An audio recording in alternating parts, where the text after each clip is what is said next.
August 5th, 2026. Istanbul Ataturk Airport. 25,000 people are waiting for one man. Not for a president. Not for a pop star. For a 34-year-old footballer who, just 9 days earlier, was still one of the most recognizable players in the Premier League. Mohamed Salah. And he's not here to visit. He's here to sign for Trabzonspor. Yes, Trabzonspor.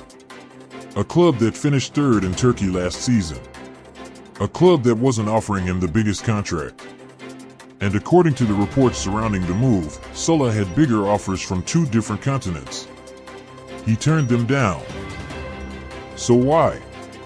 Why would one of Liverpool's greatest ever players, after 9 years, after 257 goals, after 2 Premier League titles, after a Champions League, walk away from all of it and choose this? That's the part nobody can explain yet. Because Salah didn't simply leave Liverpool. He chose something else. And to understand what he chose, we first have to understand what he left behind. Even the ending had weight to it.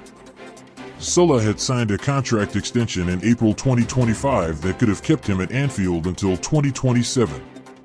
Less than a year later, in March 2026, he announced he was leaving anyway, walking away from a deal he'd only just recommitted to, rather than let the club's changing plans make that decision for him. What followed was described, openly, as a long goodbye, a farewell tour through his final Premier League run, the FA Cup, and the Champions League, each stadium visit treated like the closing chapter it clearly was. By the time he had 1 year left on his contract, instead of running it down or forcing a move at the deadline the way most stars do, Salah terminated the deal early himself.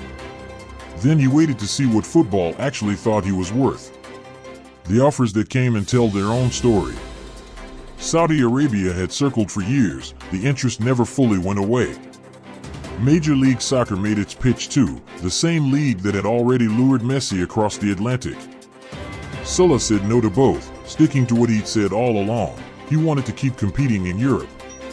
Closer to home, Besiktas, one of Istanbul's biggest clubs, a genuine European name, believed they had the inside track. Then Trabzonspor, a club that hasn't won a Turkish league title since 2022 and finished 8 points behind the champions just last season, swooped in and won the signature everyone assumed belonged to somebody else. To understand why that mattered so much to the club itself, you need to understand what Trabzonspor actually is. They're not one of Istanbul's giants, no Galatasaray-style continental history, no Besiktas-level global brand. They're the team from the Black Sea coast, 600 miles from Istanbul, the only club outside the country's biggest city to ever break the traditional Big Three's grip on the Turkish title, back in that golden run between 1976 and 1984. For a fan base that spent decades being treated as outsiders in their own league, landing a 2-time Premier League champion and a Champions League winner isn't just a transfer. It's validation. If you think this move makes total sense, a legend choosing a fresh challenge and a new fan base over one final payday, drop respect in the comments. If you think a player of Salah's level stepping down into the Turkish Super League is a mistake he'll regret, drop mistake. Let's see which one this comment section actually believes. And here's where the story stops making financial sense. Here's the number that makes this genuinely strange, not just surprising. Salah's final wage at Liverpool was reported at £400,000 a week, worth up to £480,000 once bonuses were included. At Trabzonspor, his deal is worth roughly £280,000 a week. He took less money. Significantly less. From a club that had to break its own league's all-time salary record just to afford him, surpassing what Victor Osimhen earns at Galatasaray, previously the benchmark for what Turkish football could offer any single player. Trabzonspor didn't just offer a salary, though. They built something closer to a partnership. Salah gets a full share of his own name's merchandise sold outside Turkey, and a substantial cut of what sells inside the country too, a structure that treats him less like a signing and more like a brand the club is licensing. And there's a real competitive cost buried inside this decision. Trabzonspor didn't qualify for the Champions League. They're starting this season in the Europa League playoffs instead, a tier below where Salah spent nearly a decade competing every single year at Liverpool. Then someone who knew Salah better than almost anyone in football finally reacted. Jamie Carragher, Salah's own former Liverpool teammate, said the quiet part out loud on Football Ramble. "I never believed he was going to go to Saudi, because number one, he's too good for that. I think he can be playing in Serie A. Turkey for me feels a level too low." A former teammate, a Liverpool legend himself, publicly saying the level doesn't match the player. That's not hostile punditry. That's genuine surprise from someone who watched Salah up close for years. So why do it? Salah's own answer, delivered the moment he landed, wasn't about tactics or trophies at all. "It's unbelievable.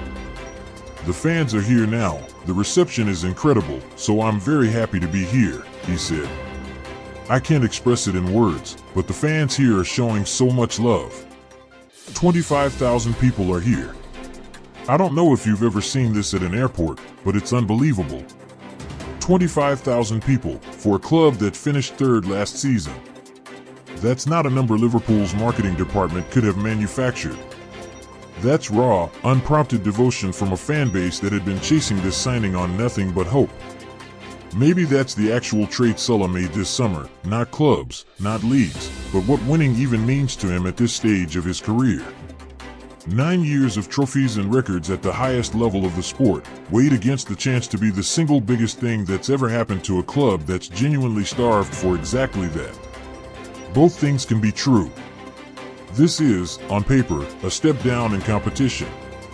And it's also the first time in nearly a decade that Salah is walking into a dressing room as the undisputed center of everything, rather than one legend among several.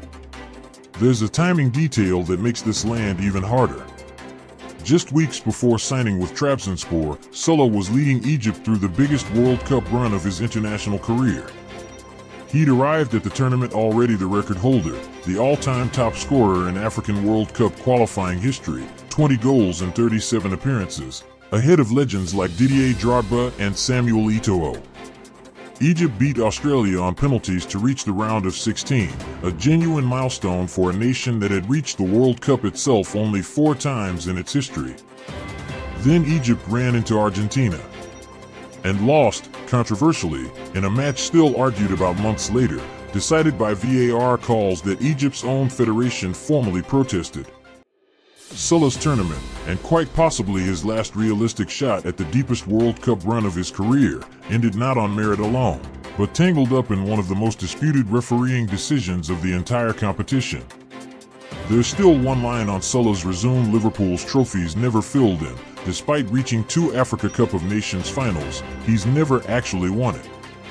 He went straight from that stage, the biggest one football has, ending in genuine controversy, into a club that will open its season fighting through Europa League qualifiers just to reach the group stage of Europe's second-tier competition. Nobody outside Salah's own inner circle knows for certain whether this ends up being remembered as a graceful final chapter, or a level of football his talent never actually needed to drop to. What we do know is this: he had the money on the table to stay in Europe's elite, or to cash the biggest paycheck of his career in Saudi Arabia or America. He turned all of it down. 25,000 people came to an airport instead. Liverpool gave Salah history. Trabzonspor gave him something history never could: an entire city waiting at the airport. Subscribe for more stories the headlines haven't caught up to yet.